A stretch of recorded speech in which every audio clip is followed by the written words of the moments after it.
What up, boys, and welcome back to yet another video. So I'm doing this mini series where I'm going through each expansion just to talk a little bit about the best dungeons and raids to farm in the expansions. And we've already gone over TBC and Classic WoW, and in today's video we're going to look at the instances worth solo farming in Wrath of the Lich King. So before we dive into that, massive thank you for all of the support on the 0 to 10 million gold guide.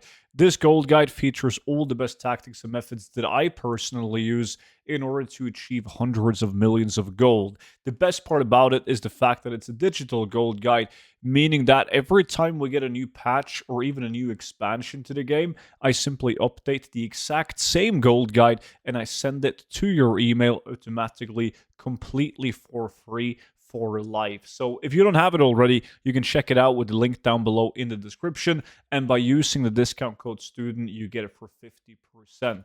And if you're like many others and you already have the gold guide, really do appreciate your support on that. And if you enjoy it, you're definitely going to enjoy the VIP Discord as well. It gives you access to all my YouTube videos before they go public on YouTube, but you also get exclusive access to investments, multiple spreadsheets for goal making, and much more. But that will also be linked down below in the description. So Wrath of the Lich King also has a fair amount of dungeons and raids that you can farm. Now, there's a couple of world drop items that do extremely well from Wrath of the Lich King, and that's mainly because not a lot of people are selling them. So you have items such as the Astral Light Bow, which is an extremely good bow, and there's a lot of similar bows like guns, crossbows, polearm staffs, you name it. A ton of unique appearance, like a green transmog,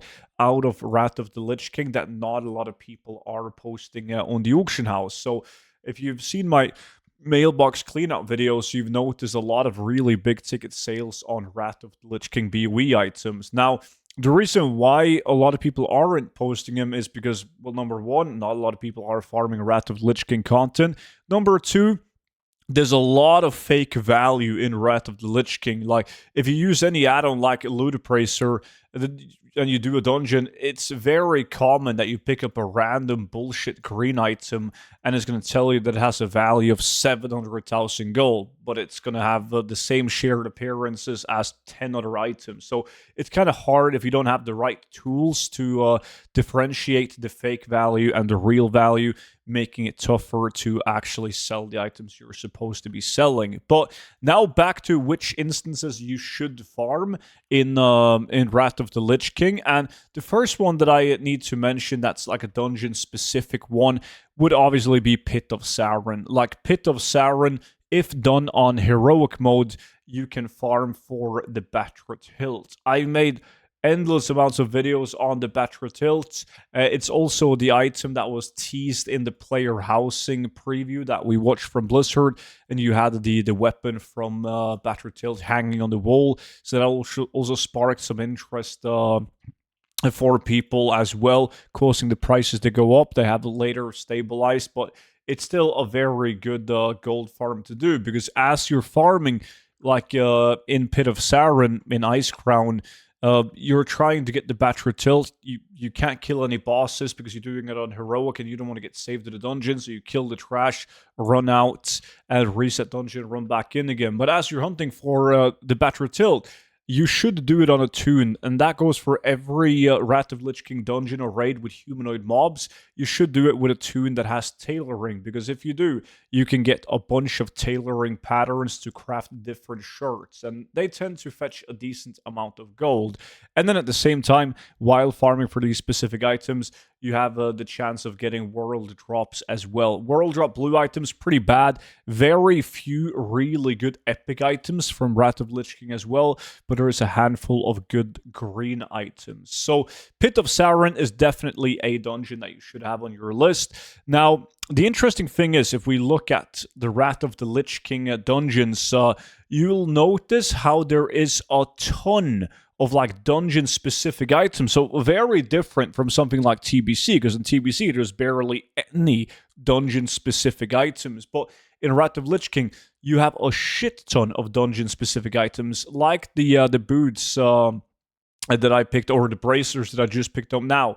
The issue with them, though, unlike the classic dungeons, is that the drop chance is extremely high. So, and they also share a lot of appearances, so they're not really that good. However, there's a couple of exceptions. For instance, if you're feeling very lucky, you can do Asial Nerib, because if you do Asial Nerib on normal mode, you can get the Unknown Archaeologist's Hammer. It's like a million gold weapon. It has a giant size. It looks really cool if you dual wield these. It's a unique appearance, but extremely hard to get.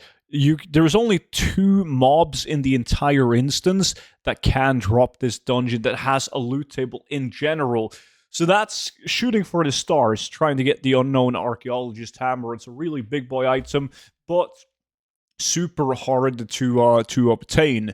So specific dungeons for specific drops, and you're going to be talking about doing Astral Nerib and Pit of Sauron. Now, if you want to go for a world that drops green items, that's usually how you make the most gold. Gundrak used to be extremely good, because when you did Gundrak, you could also skin the mobs inside, and it would be like a nice amount of steady gold when skinning in Gundrak, but since the regional auction house has kind of fallen down, so I much rather prefer Drak Towering Keep, which you just saw me running. I think the dungeon is very smooth. The mobs inside has like the good world drop loot table of the items, the weapons with the highest value and unique appearance. So I think, like, in general, I think Drak Towering Keep is the best Wrath of Lich King dungeon to run. Now, if we're talking about raids, it's not as interesting as something like TBC. The only thing worthwhile, like, mentioning with Wrath of the Lich King, obviously you have Nax Ramas, and some people like Nax Ramas in Wrath of the Lich King is the dungeon where you can go and obtain like the War-Torn Scrap, the Frozen Runes, kill the bosses, get currency, gamble for a tier 3 item, but most people are aware of that. That's obviously insanely good to do. But if we're not going to talk about Nax Ramas and the secrets of Nax Ramas, there's only one thing that I would advise people to do, and it's actually extremely good, and not enough people doing it. That's how good it is. And that is simply running Icecrown Citadel for the Shadowmourne questline. And you want to run the Shadowmourne questline because once you complete Shadowmourne, you will be rewarded with like toy, mount, tabard, like a bunch of sellable stuff from completing it. So you can only do that on classes that wears plate, so warriors, paladins, and death knights. But I know people that's the way they make gold is just running for Shadowmourne on a bunch of different tunes, because it does take like weeks of clean out or weeks of running the raid to actually be able to complete it. So it's definitely something you should look into if you have a Death Knight, Paladin, or Warrior around, or maybe have a couple of them due to Panda Remix. But Icecrown Citadel is the only raid that I would consider running outside of Nax Ramas. And in terms of dungeons, Astral Nerib on normal mode for the Unknown Archaeologist Hammer, and then of course Pit of Sauron over something like Forge of the Souls in order to get the Battery Tilt. It's an absolute banger of an item. But that's pretty much it in terms of Wrath of the Lich King. There's a lot of interesting things in the expansions after Wrath of Lich King as well. Some dungeon specifics, a lot of farms that not a lot of people are aware of as well. So if you want to see those videos, just make sure you are subscribed to the YouTube channel. That way you'll be notified whenever those videos drops. And of course, don't forget to check out the 0 to 10 million gold guide alongside with the VIP Discord. But that's pretty much it for today's video. So thank you all so much for watching, and I will see you all back in at tomorrow's video. But until then, bye bye.